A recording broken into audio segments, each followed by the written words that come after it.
자, 오늘 본문을 통해서 아브라함의 중보기도라는 말씀의 제목으로 오늘 주의 말씀을, 주의 음성을 들었으면 좋겠습니다. 여러분, 오늘 우리들은 기도가 불신되는 그런 시대 속에 살고 있는 것 같습니다. 근데 더 슬픈 사실은 기도가 교인들에게조차 외면당하는 그런 시대를 살고 있는 것은 아닌가 하는 생각이 들면 참 목회자로서 좀 가슴이 서글프기도 합니다. 많은 성도들이 교회에 출석합니다. 그리고 예배도 드리고 찬송도 듣고 하고 말씀도 듣습니다. 그리고 교회에서 부흥회 하면 부흥회도 참석하거든요. 교회의 여러 다양한 프로그램도 참여도 합니다. 그리고 성도 간의 교제도 함께 즐깁니다. 그런데 불행한 사실이 있다면 참으로 하나님의 앞에 엎드려 기도하기를 즐겨하는 그러한 성도를 이 시대에 찾기가 점점 어려워져만 가는 그런 시대가 아닌가 하는 생각을 해보게 됩니다. 자, 여러분, 오늘날의 성도들은 왜 기도의 삶을 살고 있지 않는 것일까? 전 두 가지로 그 원인을 짐작할 수 있다고 생각합니다. 기도하지 않는 이유, 첫째는요, 기도에 대한 무지 때문입니다. 교회에는 나와서 예배는 드리고 있지만 정작 기도라는 것이 무엇인지를 잘 모르고 있기 때문에 기도하지 않을 수가 있거든요. 또한 기도하지 않는 두 번째 이유는 기도의 진정한 경험이 없기 때문이에요. 기도의 능력을 체험해 보지 못했기 때문입니다. 그저 기도를 단지 예배 시간에 중얼거리는 하나의 개인적 독백 정도로 이해하려는 그런 성도들 또한 있습니다. 앤드류 머레이라고 하는 신학자가 있습니다. 그 신학자에게 어느 날 한 젊은이가 찾아와서 묻습니다. 목사님, 기도를 배우고 싶은데 좋은 비결이 혹시 없겠습니까? 라고 앤드류 머레이에게 물었다고 합니다. 그때 머레이 목사님은 그 청년에게 말하기를 있고요, 말고요. 기도를 배울 수 있는 가장 좋은 비결 딱 하나 있습니다. 그것은 바로 기도하시는 것입니다. 여러분, 기도하지 않고는 결코 배울 수 없는 것, 그것이 기도입니다. 기도의 이론을 많이 안다고 해서 그것이 나를 기도의 사람으로 만들어주지는 않습니다. 즉, 여러분, 기도하지 않고는 우리들은 결코 기도를 배울 수 없다는 이 사실을 여러분 잊으셔서는 안 될 것 같아요. 자, 오늘 본문에 보면 믿음의 조상 아브라함의 기도의 모습을 우리가 보게 되는데요. 그의 기도를 통해 기도의 교훈 그리고 비결을 배우고자 합니다. 여러분, 기도를 하지 않는 사람들의 두 가지 유형이 있을 수 있어요. 왜 기도하지 않는가? 그 첫 번째는 자신만만한 사람. 이런 사람 잘 기도 안 합니다. 내 힘으로 무엇이든지 다 할 수 있다고 생각하는 사람, 그런 사람은 기도하지 않아요. 반면에 반대로 자신이 전혀 없는 사람, 나 같은 인간의 기도한들 무슨 소용이 있으랴. 이러한 자기 열등감 속에서 헤매이는 사람 역시도 기도하지 않는 그런 사람일 수가 있습니다. 여러분, 유명한 고전이었던 기독교 고전인 그리스도를 본받아라고 하는 책을 쓴 토마스 아켐피스라고 하는 그런 여러분 신학자가 있는데요. 그리스도를 본받아라고 하는 이 책에서 이 토마스 아켐피스는 기도의 태도에는 두 가지 유형이 있다라고 했습니다. 그것이 뭐냐?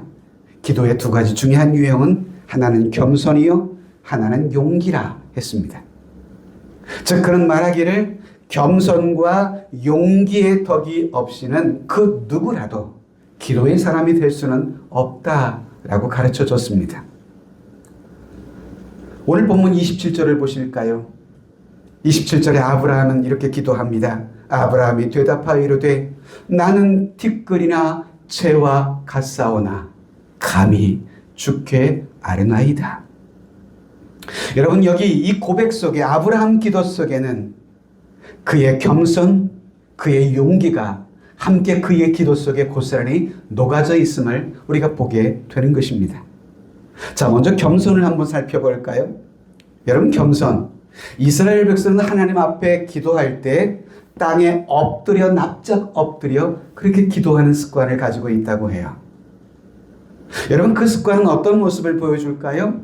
자신의 몸을 땅에 엎드린다라고 하는 이 자세는 자신이 땅의 티끌과 같은 한 부분이라는 사실을 고백하는 그들의 하나님에 대한 태도의 기도입니다.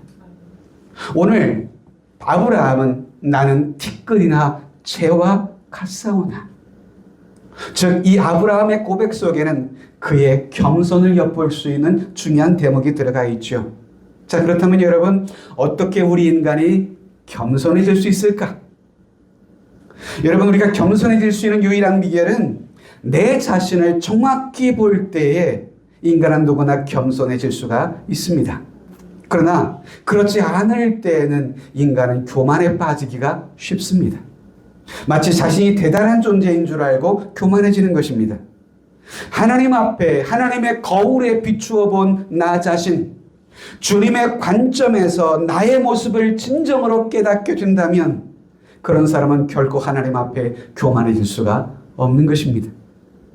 하나님, 나는 하나님 앞에 티끌에 불과합니다. 나는 흙으로 돌아갈 수밖에 없는 그러한 연약한 존재입니다. 아브라함은 그렇게 겸손을 고백하고 있는 것이죠. 또한 용기가 아브라함의 기도 속에 녹아 있습니다. 나는 티끌이나 재와 같사오나 감히 주께 아뢰나이다. 여기서 중요한 단어가 등장합니다. 감히. 이것이 그의 믿음의 용기였습니다. 하나님, 저는 저의 연약함과 무력함을 압니다. 그러하기에 전능하신 하나님을 의지합니다. 저는 무지합니다. 그래서 주님을 더욱 의지합니다. 저는 티끌로 돌아갈 수밖에 없는 허무한 존재임을 제가 잘 압니다. 그러하기에 생명의 근원 되신 하나님을 더욱 의지합니다. 그러니 하나님, 저를 불쌍히 여기시옵소서. 그런 제가 감히 주님 앞에 이 시간 섭니다. 이것이 아브라함의 신앙적 용기, 감히. 이러한 겸손과 용기의 턱이 우리 안에 있을 때야 우리는 참으로 주님 앞에 엎드려 기도할 수 있는데요. 이러한 아브라함의 기도의 모습이 오늘 저와 여러분들에게도 있어야 할 중요한 모습입니다. 자, 오늘 본문에서 첫 번째 생각해 볼 것은 아브라함의 기도의 형태를 한번 살펴보았으면 좋겠는데요. 22절을 함께 읽어보시겠습니다. 시작. 그 사람들이 거기서 떠나 소돔으로 향하여 가고 아브라함은 여호와 앞에 그대로 섰더니. 지난주 수요일은 우리가 예배를 드리지 않았잖아요. 아들과 함께 수요일 저녁에 제가 와서 말씀을 이렇게 저녁에 와서 준비하는데 이 말씀을 묵상하다 보니까 제 마음에 너무 가슴 뭉클하고 도전이 됐어요. 자, 여러분, 아브라함은 여호와 앞에 그대로 섰더니, 아브라함은 여호와 하나님 앞에 그냥 서 있었습니다. 앞뒤 문맥의 상황으로 보면 한동안 하나님 앞에 그처럼 아브라함은 서 있었던 것 같습니다. 그리고 이어지는 다음 구절을 보면 아브라함은 하나님께 드디어 가까이 나아가라는 말씀이 등장하는데요. 23절을 보실까요? 아브라함이 가까이 나아가 이르되 주께서 의인을 악인과 함께 멸하려 하시나이까. 그러면서 그 유명한 아브라함의 중보 기도가 시작되는 것입니다. 그런데 이 아브라함의 기도를 여러분 유의해 주목해 보시기 바랍니다. 아브라함은 기도를 시작하자마자 그저 우리처럼 하나님 주시옵소서 이런 간구로 시작하지 않았어요. 우린 기도 시작하면 주시옵소서로 시작하잖아요. 그는 하나님 앞에 한동안 그냥 서 있었습니다. 무엇을 하는 시간일까요? 살아계신 하나님, 전능하신 창조주 그 하나님 앞에 서 있는 이 순간, 아브라함은 그 서 있는 채로 위대하신 그 창조주 하나님과 교제하는 놀라운 기쁨의 시간을 그는 누리고 있었던 것 같습니다. 자, 여러분, 위대하신 전능하시고 창조주 하나님, 우리를 구원하신 그 하나님과 교제할 수 있다는 이 기쁨, 여러분, 이 기쁨의 시간을 혹시 여러분들은 아시는가 싶습니다. 하나님 앞에 서 있는 것, 하나님과 교제한다는 것, 이것이 왜 중요할까요? 여러분, 같이 있다는 것은 상대방을 더욱 알게 될 수 있는 중요한 시간이기 때문에 그렇습니다. 같이 있지 않고는, 함께 그와 시간을 보내지 않고는 여러분, 상대를 어떻게 제대로 이해하고 여러분 파악할 수가 있을까요?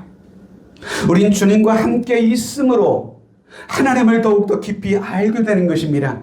주님과 함께 있음으로 말미암아 얻는 놀라운 축복 중에 하나는 내가 주님 앞에 무엇을 구하든 얻게 된다는 사실입니다. 그래서 요한일서에 보면 그를 향하여 우리의 가진 바 담대함이 이것이니 그의 뜻대로 무엇을 구하면 들으심이라. 하나님과 함께 있음으로 우리 놀라운 이 축복을, 이 사실을 알게 됩니다. 그런데 이 사실보다 더 위대한 축복이 또 하나 있습니다. 더 깊은 의미의 축복. 그것은 내가 주님과 함께 있음으로 말미암아 내가 믿는 그 주님을 더욱더 잘 알게 된다는 사실입니다. 그분이 누구신지, 그분은 어떠한 분인지, 그 주님을 아는 것, 하나님을 더욱 잘 아는 것. 여러분, 하나님을 아는 것, 이것은 모든 그리스도인들의 삶에 마땅히 추구해야 할 가장 거룩한 목표, 우리의 거룩한 신앙생활의 목표 중에 하나, 그것이 하나님을 더욱 아는 것 아닐까요, 여러분? 나의 창조자이시자 나의 구속자이신 하나님, 나를 사랑하신 그 하나님을 더욱 잘 알기를 소망하는 것, 이것이 주님의 사랑을 받고 그 주님의 사랑을 경험한 이들의 삶에 반드시, 그리고 당연히 나타나게 되는 자연스러운 반응이 아닌가 싶습니다. 그렇습니다, 여러분. 참으로 하나님의 사랑을 경험한 이들마다 이 놀라운 사랑을 주신 그 하나님을 더욱 깊이 알기를 소망하게 되는 것입니다. 두 번째, 아브라함의 기도 내용을 함께 살펴보고자 해요. 본문을 보면 아브라함이 단지 소돔성의 구원을 위해서만 기도하는 것이 아니라는 사실을 그의 기도의 내용을 통해서 발견하게 되는데요. 25절을 한번 같이 읽겠습니다. 쭉 시작. 주께서 이같이 하사 의인을 악인과 함께 죽이심은 부당하오며 의인과 악인을 같이 하심도 부당하니이다. 세상을 심판하신 이가 정의를 행하실 것이 아니니까. 이 기도를 현대식으로 한번 각색을 해보죠. 하나님, 소돔성의 범죄가 많은 도시임을 제가 잘 압니다. 그 도성이 부도덕한 것도 저도 잘 압니다. 그러나 하나님, 그렇다고 해서 이 소돔성을 다 불살라 버리신다고 한다면 그 중에 선한 사람도 함께 죽지 않겠습니까? 그렇게 되면 하나님의 공의로우심은 어떻게 될까요? 하나님이 정말 공의로우신 하나님이시라 말할 수가 있으실까요? 그러니 하나님, 하나님의 그 의를 위해서라도 이 소돔성을 긍휼히 여겨 주시옵소서, 그렇게 기도한 것입니다. 즉, 그의 기도는 단순히 소돔성 자체만을 위한 기도가 아니었습니다. 그의 기도는 하나님 자신의 영광을 위한 기도였음을 보게 돼요. 물론 동시에 소돔성의 사람들을 위한 기도이기도 하고, 그러니 아브라함의 기도는 인간을 위한 기도이면서도, 그리고 자기만을 위한 기도가 아닌 다른 사람들을 위한 기도를 하고 있는 것입니다. 그래서 하나님을 위해서 기도하고 그 다음에 인간의 필요를 위해 기도하면서도 자기를 위한 기도를 하고 있는 것이 아니라 남을 위해서 기도하고 있어요.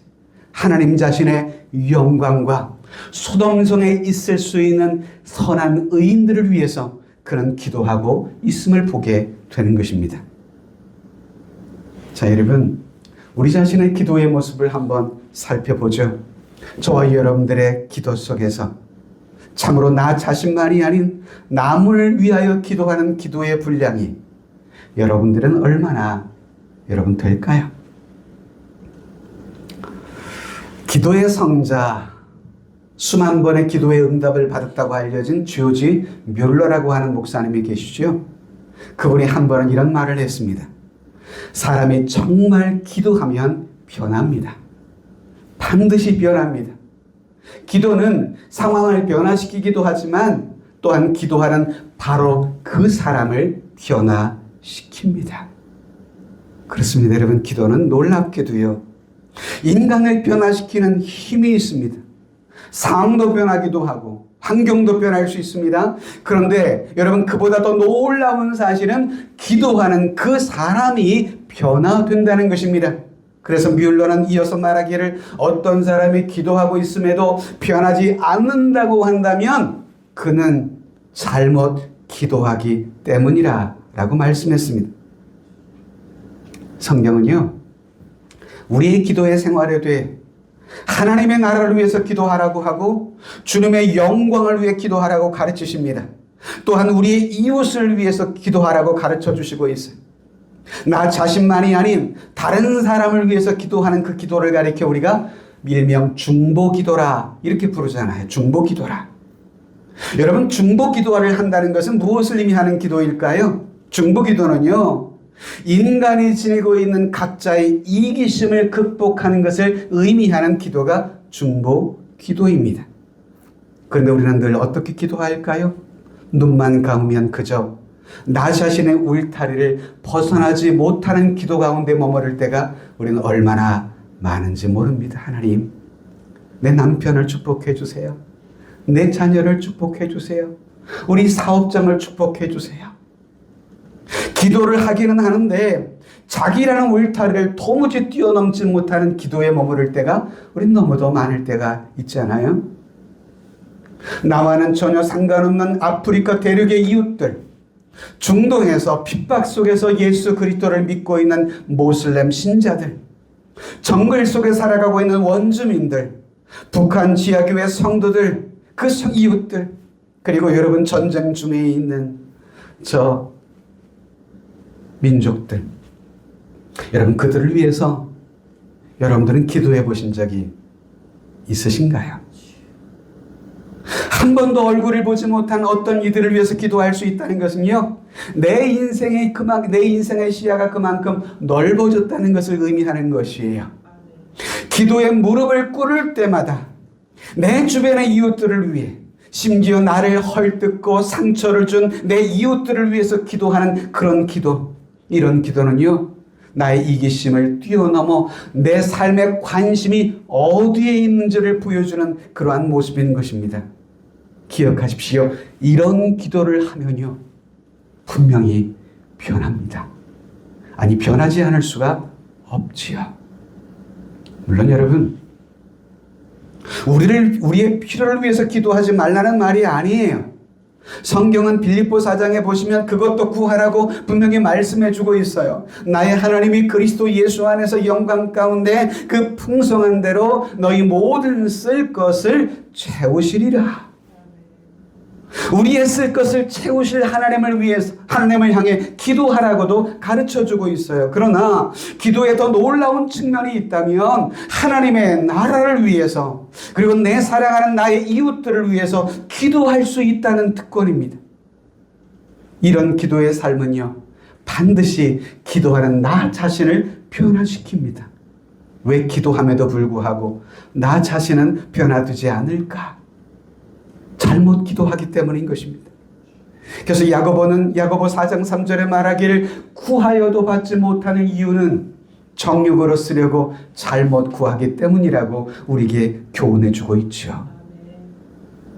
참으로 우리가 기도한다는 것, 그것은 내 관심이 어디를 향하고 있는지를 보여주는 중요한 믿음의 증거가 아닐 수 없는 것입니다. 그리스도인은 어떤 일을 참으로 사랑한다면 그를 위해서 기도해야 합니다. 사랑한다고 하면서 그를 위해서 기도하지 않는다면 그의 사랑은 거짓말인 것입니다. 참으로 누군가를 향해 내가 관심을 가지고 있다면 그를 위해 엎드려 기도할 수밖에 없는 것입니다. 그래서 기도는 나의 관심의 대상이 어디인지, 나의 사랑이 지금 누구를 향하여 있는지를 보여주는 삶의 태도가 기도라고 하는 것이죠. 그러므로 성도 여러분, 오늘 저와 여러분들의 모두 각자의 이기심을 뛰어넘어 이웃과 형제를 향한 그 관심의 영역을 기도를 통해서 넓혀갈 수 있게 되기를 주님의 이름으로 축복합니다. 아멘. 바로 그것이 우리에게 주님께서 아브라함의 기도를 통해 교훈하시는 바로 기도의 모습인 것입니다. 자, 세 번째는 기도의 그 차원을 함께 살펴보겠습니다. 기도에는 두 가지 차원이 있어요. 내가 하나님 앞에 말하는 차원의 기도가 있는가 하면 내가 하나님의 음성을 듣는 차원의 기도가 있습니다. 여러분, 이 차원 가운데 주로 어느 차원에 머물고 있는지 물어보지 않아도 답이 훤하게 보일 수 있어요. 자, 본문의 아브라함을 볼까요? 아브라함은요, 하나님 앞에 그가 말하는 장면만 등장하진 않았어요. 반대로 하나님이 아브라함에게 말씀하시는 장면도 들어가 있어요. 33절 같이 읽어볼까요? 여호와께서 아브라함과 말씀을 마치시고 가시니 아브라함도 자기 곳으로 돌아갔더라. 자, 여러분, 누가 누구에게 지금 말씀을 하셨다고 하시죠? 여호와께서 아브라함과 말씀을 마치시고 하나님이 아브라함에게 말씀하셨어요. 다시 말하면 아브라함의 이 중보기도는 일방적인 일방통행의 기도가 아니었었어요. 아브라함도 하나님 앞에 구하였지만 그 아브라함에게 하나님도 말씀하셨던 소위 쌍방통행의 기도였음을 보게 돼요. 우린 기도를 주로 일방통행식 기도만들 할 때가 참 많은 것 같아요. 하나님이 말씀하실 수 있는 틈을 주지 않아요. 내가 따발좀처럼 주여 주시옵소서 주시옵소서 예수님의 이름으로 기도한다 땡 하고 난 갑니다. 하나님의 음성을 가만히 서서 기도할 삶의 여유를 갖지 못할 때가 많아요. 우리에게도 아브라함과 같은 이런 기도가 필요하지 않을까요? 우리의 기도에, 우리가 구하는 것에 하나님도 말씀하시길 원하시거든요. 그래서 우리의 기도가 끝났을 때 내 기도에 응답하시는 그 하나님의 말씀을 받을 수 있는 감격을 가지고 우리가 일어날 수 있어야 하지 않을까요? 제가 다니엘 기도회 지난 11월에 할 때에 오린교회 목사님께서 항상 개인 기도를 시키면서 하시는 그분의 멘트가 있었어요. 하나님께서 기도의 응답의 기쁨을 주실 때까지 기도하고 돌아가세요. 기도의 응답을 주시는 그 기쁨을 누릴 때까지 기도하고 가시라. 참 그 말씀이 목회자인 저의 마음에도 참 깊이 있게 다가왔던 메시지였습니다. 여러분, 구약시대에는 하나님이 우리가 기도하면 당신의 초자연적인 방법으로 우리의 기도에 응답하실 때가 있으셨어요. 그래서 여러분, 환상을 통해서 기적으로, 그리고 여러분 말씀으로, 여러분 구름으로, 여러분 다양한 방식으로, 초자연적 방식으로 하나님이 응답하시고 말씀하셨거든요. 물론 하나님께서 지금이라도 그것을 하지 못하실 분은 분명히 아니심을 믿습니다. 그러나 많은 경우 신학시대에는요, 우리로 하여금 하나님의 뜻을 밝히 알 수 있도록 이제는 선물을 우리에게 이미 주셨거든요. 그것이 무엇일까요? 이겁니다. 성경을 선물로 주셨어요. 그래서 우리는 성경을 통해서 내게 말씀하신 하나님의 뜻이 무엇인지, 그분의 생각은 어떠한지, 그의 응답을 경험하고 그 말씀을 통해서 우리는 확신할 수가 있게 되는 것입니다. 마지막으로 아브라함의 기도의 결과를 함께 살펴보고자 해요. 자, 이렇게 소돔과 고모라 성을 향했던 아브라함의 기도는 어떤 결과를 가지고 왔을까요? 아브라함의 기도대로 소돔성이 전체 다 구출을 받았을까요? 사실은 아니었습니다. 소돔성은 완전히 멸망당하고 말았습니다. 자, 그렇다면 아브라함의 기도는 실패한 것일까요? 저는 늘 사실 이 본문을 읽을 때마다 아브라함의 기도 속에 아쉬움이 하나 있어요. 50명, 45명, 40명, 30명, 20명, 10명까지 내려갔었는데요. 왜 10명까지 내려갔다가 왜 그 수를 조금 더 내리진 않았을까? 5명이면, 3명이라면, 단 1명이라도 있다면 어찌시렵니까? 왜 이렇게는 기도하지 않으셨을까? 이것이 저는 의문입니다. 의문입니다. 만약에 의인 한 명이 있을지라도 저는 믿기는 그 한 명을 위해서라도 하나님께서 그 땅을 멸하지 않으셨을 것이다 라고 저는 그렇게 하나님을 믿습니다만, 아브라함이 왜 거기까지 기도하지 않았는지는 모르겠습니다. 그러나 그렇다고 해서 그의 기도가 실패했다고만 결론 지을 수는 없을 것 같습니다. 왜일까요? 29절을 보시면 아브라함의 기도는 어떤 결과를 가져왔을까요? 29절을 함께 합니다. 하나님이 그 지역의 성을 멸하실 때, 그 롯이 거주하는 성을 엎으실 때에 하나님이 아브라함을 생각하사 롯을 그 엎으시는 중에서 내보내셨더라. 자, 여러분, 하나님은 당신의 의로우심 때문에 더 이상 죄악이 관영하고 부도덕한 성을 더 이상 방관하실 수는 없으셨습니다. 그래서 하나님은 당신의 그 의로우심으로 인하여 유황불의 심판을 소돔과 고모라의 도성에 내리게 하셨던 것입니다. 그러나 그렇다고 해서 모두 다 전멸시킨 것은 아니셨습니다. 그 무시무시한 유황불의 심판 중에서 롯의 가족들만은 구원을 받았습니다. 누구 때문에요? 오늘 29절 말씀을 보시면 하나님이 아브라함을 생각하사 롯을 그 엎으시는 중에서 내보내셨더라. 누구 때문에 롯이 구원을 받았어요? 아브라함 때문이었어요. 그의 기도 덕분 때문에. 여러분, 이와 마찬가지로 오늘 나의 소중한 나의 이웃들, 나의 친지와 나의 가족들을 위한 오늘 나의 중보 기도는 어쩌면 죄 가운데 살아가는 나의 가족들과 나의 이웃을 주님 앞에 돌아오게 만들 수 있는 축복이 주어질 수 있습니다. 이것이 우리의 기도의 영광스러운 특권인 것입니다.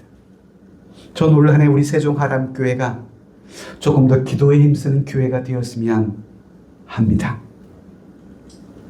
새벽마다 저희 부부가 지금 1년째 기도하고 있거든요. 하나님, 우리 교회 기도의 자리에 기도의 통역자를 더하여 주시기를 사모하고 기도하고 있어요.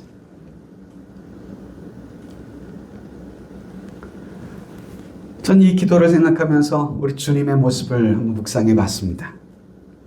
주님께서 이 땅에 오셔서 3년간 공생의 길을 걸어가셨는데 그 공생의 길 중에 가장 고통스러운 시간, 어쩌면 십자가 지시는 그 시간이 가장 큰 커다란 고통의 시간이 아니었을까 하는 생각이 듭니다. 또한 그분이 십자가 지시기 전날 밤 겟세마네에서의 기도의 시간이 십자가를 지는 고통의 시간보다 훨씬 더 주님을 고통스럽게 했던 힘든 시간이지 않았을까? 전 개인적으로 그런 생각도 해보게 돼요. 주님이 그 전날 밤 겟세마네 동산에서 기도하실 때 땀방울이 마치 핏방울이 되도록 그렇게 기도하셨어요. 무엇을 위해서요? 39절을 보시면요, 내 아버지여, 만일 할만하시거든 이 잔을 내게서 지나가게 하옵소서.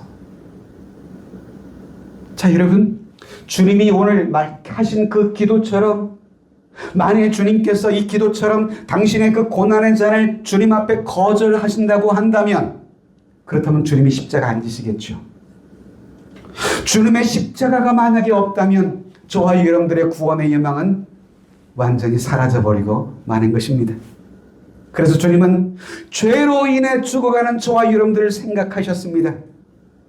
이 잔을 내게서 지나가게 하옵소서 기도하면서도 죄 때문에 죽어가는 우리를 생각하사 우리를 위해서 그 잔을 드시기로, 그 십자가를 지시기로 결정하며 이렇게 이어 기도하신 것입니다. 그러나 내 원대로 마시고요, 아버지의 원대로 하시옵소서. 그렇게 기도하셨어요. 그리고 우리를 위해서 이어 기도하셨습니다. 자, 여러분, 주님의 이 기도 덕분에 저와 여러분들이 살았습니다.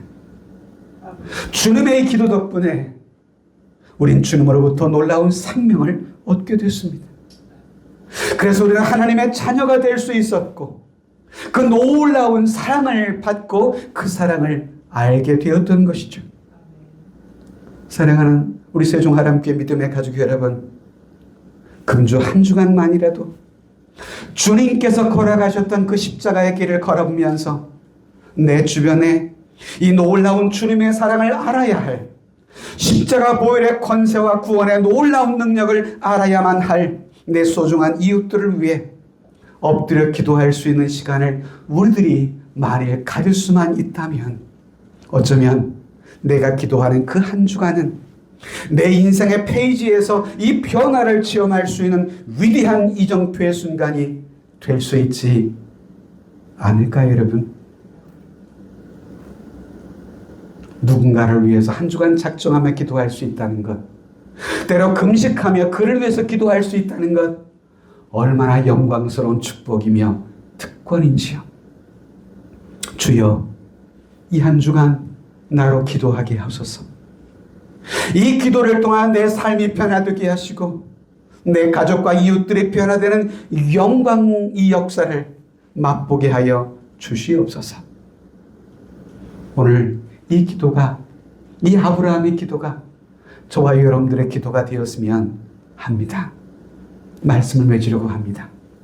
소돔 땅에서 심판정에 죽을 수밖에 없던 롯을 위해서 기도했던 아브라함의 중보기도, 또한 죄로 인해 영원한 사망의 길로 걸어가던 우리를 위해 겟세마네 동산에서 땀방울이 핏방울이 되기까지 기도하셨던 우리 주님의 우리를 향한 중보기도가 오늘 저와 여러분들의 삶에도 있기를 간절히 축복합니다. 아멘.